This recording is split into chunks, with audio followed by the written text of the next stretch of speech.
भी जब 2014 में आप सबने हमें जिम्मेवारी दी, देश फ्रेजाइल 5 की अवस्था से गुजर रहा था। 2014 के पहले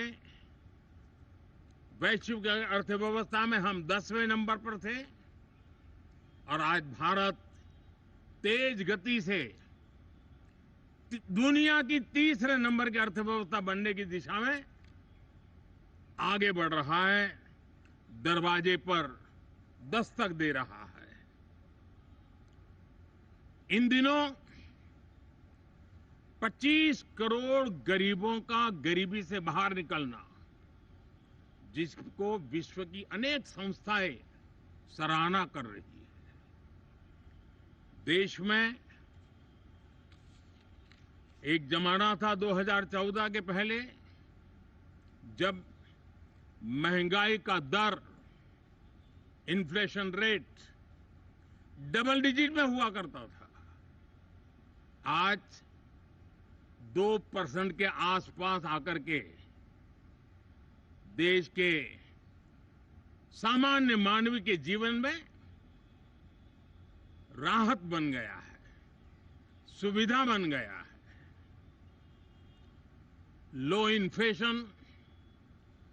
लो इन्फ्लेशन के सामने हाई ग्रोथ एक अच्छे विकास यात्रा की दिशा है। साथियों, डिजिटल इंडिया, यूपीआई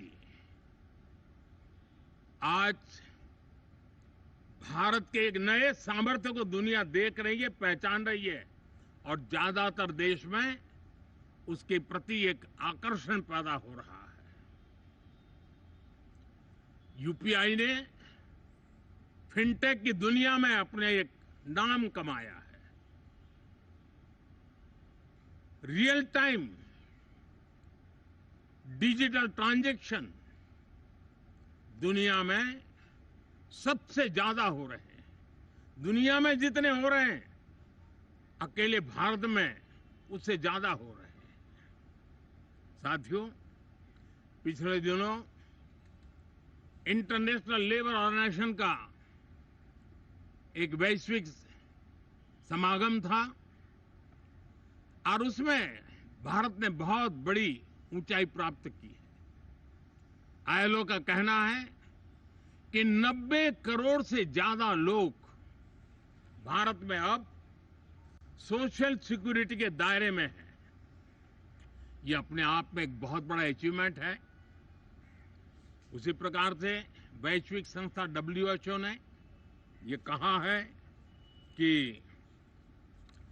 भारत अब आंख की जो बीमारी आमतौर पर बारिश के सीजन में ज्यादा देखी जाती थी, ट्रैकोमा, अब भारत को WHO ने ट्रैकोमा फ्री घोषित किया है। तो आरोग्य के क्षेत्र में भी ये अपने आप में एक महत्वपूर्ण भारत के लिए सिद्धि है। साथियों, पहलगाम की क्रूर अत्याचार, नरसंहार, पूरी दुनिया चौंक उठी थी। आतंकवादी और आतंकवादी के आके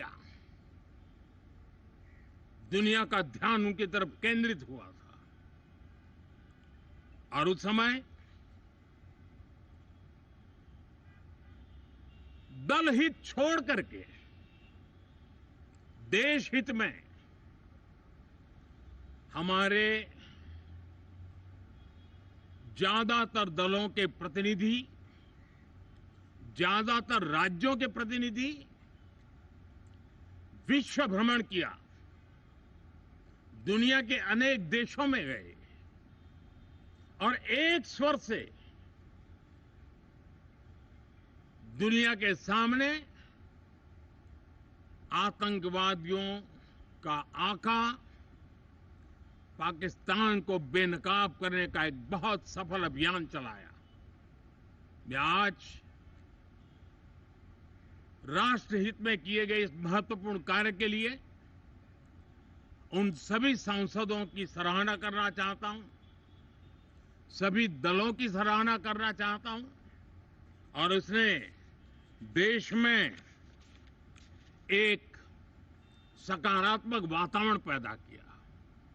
विश्व ने भारत की बात को स्वीकार करने की दिशा में अपने मन के द्वार खोले और इसके लिए ये हमारे सांसदगण, हमारे राजनीतिक दल सराहना करने के मेरे लिए सौभाग्य है।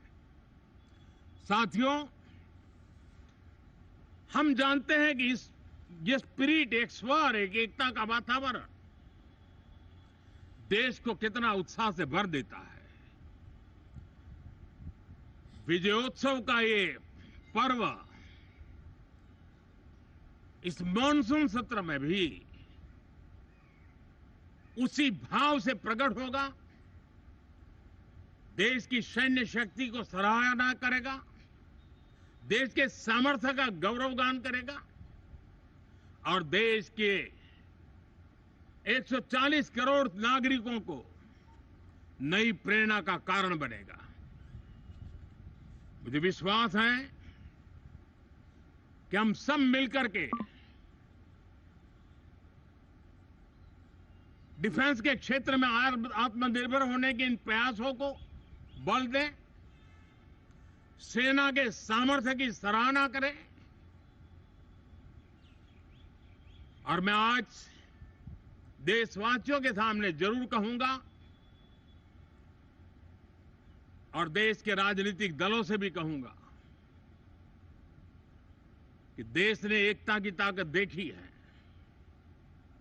एक स्वर का सामर्थ्य क्या होता है देखा है। तो सदन में से भी सभी माननीय सांसद उसको बल दें, उसको आगे बढ़ाएं और मैं जरूर कहूंगा,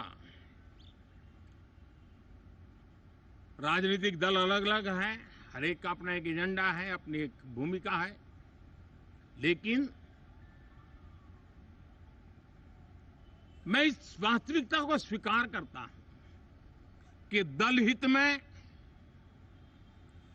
मत भले न मिले, लेकिन देश हित में मन जरूर मिले।